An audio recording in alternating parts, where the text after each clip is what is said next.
Honda has signaled its intention to sell major Irritating hybrid, plug-in hybrid, electric and even fuel cell vehicles by 2030.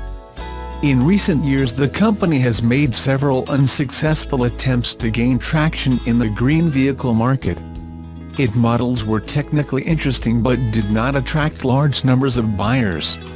Now, the company has wiped the slate clean and started over with the Clarity, a mid-size sedan offered in 3 versions, 100% electric, plug-in hybrid and fuel cell. For the moment, only the second of these will be sold in Canada. Honda has concluded, as did Hyundai with its IO and IQ, that incorporating different powertrains on 3 more or less identical models, built on the same platform, can reduce costs and speed up the production process. The Clarity is one of the first incarnations of this strategy.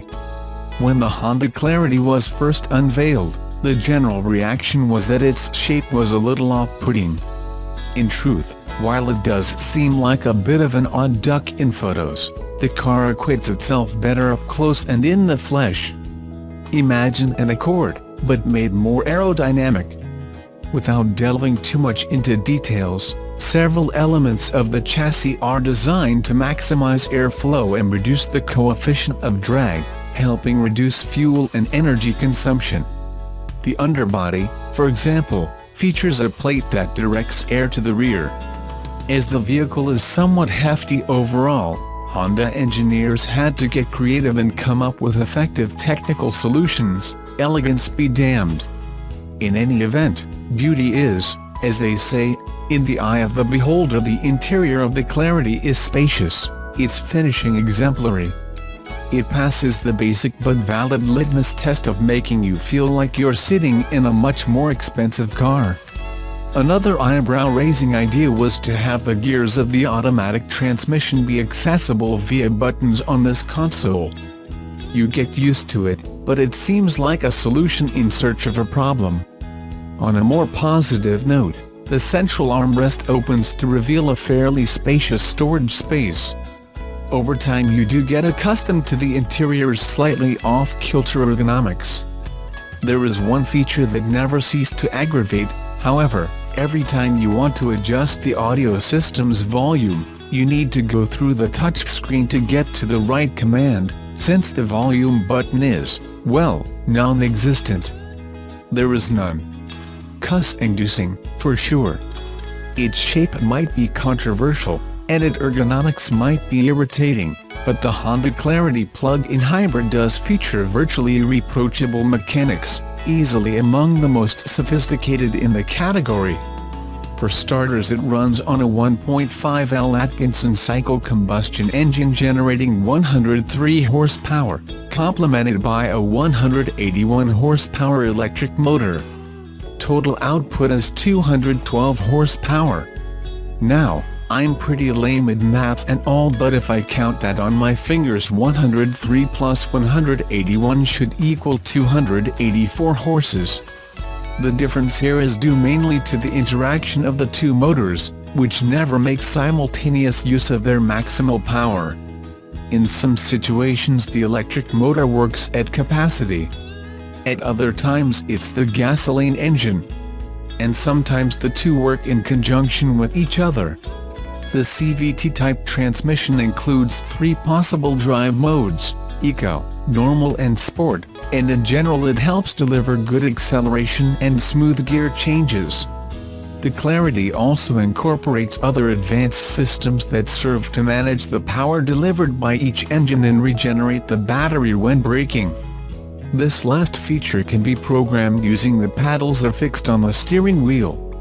Overall, if you put aside the issues of looks and ergonomics, which are after all subjective questions, the Clarity does have many positive qualities. And of course, there are the government incentives offered in 3 provinces: $8,000 in Quebec, $14,000 in Ontario and $5,000 in BC, that provide another solid argument in its favor. These rebates bring the Clarity into near price parity with the top trim Accord.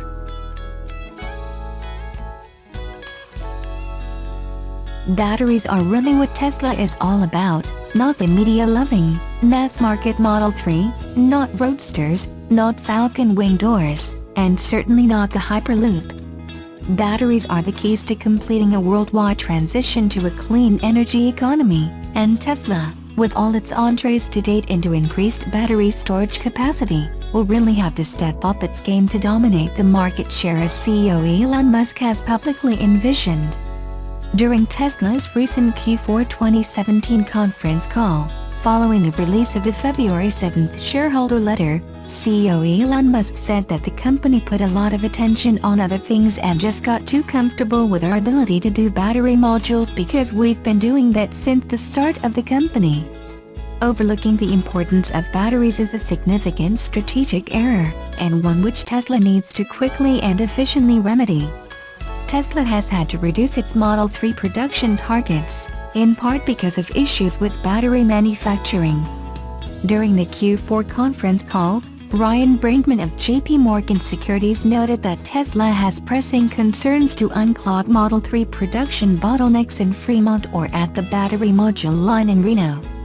Elon Musk responded, "Our understanding of manufacturing has improved dramatically. We can think of a huge number of ways to make it far better, far more efficient. I'm really excited about how much we're learning about manufacturing."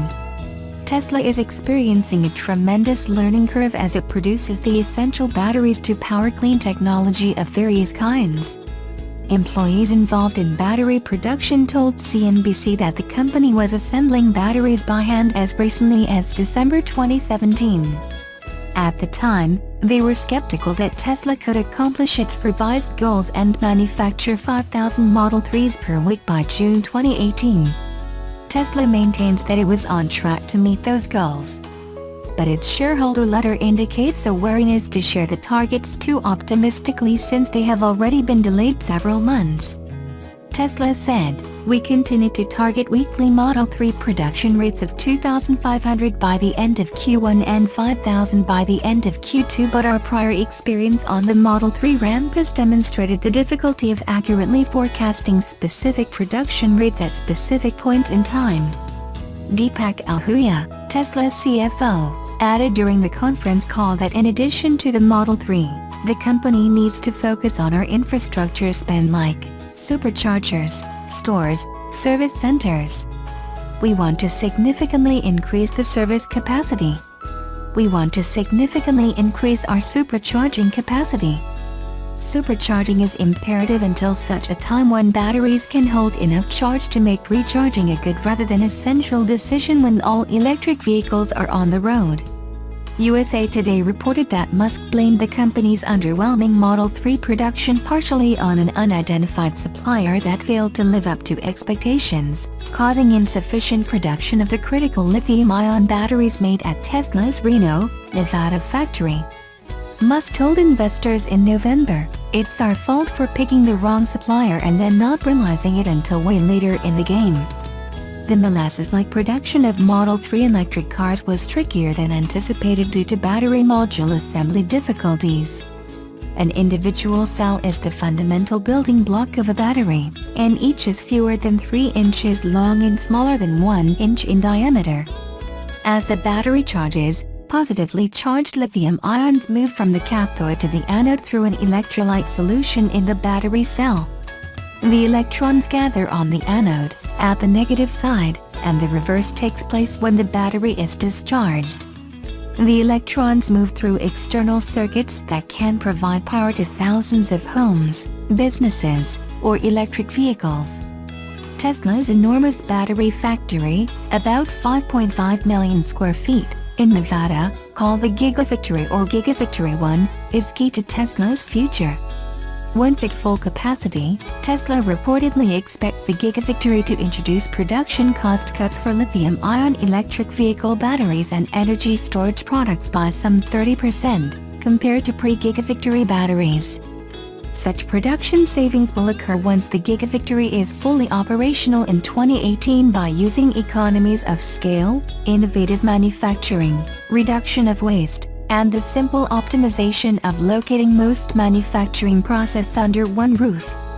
The degree to which the general public embraces all-electric transportation is contingent upon those batteries, how much energy storage a vehicle possesses, as well as whether the vehicle/fleet owner can generate enough energy in a private storage system. That returns us to the battery dilemma.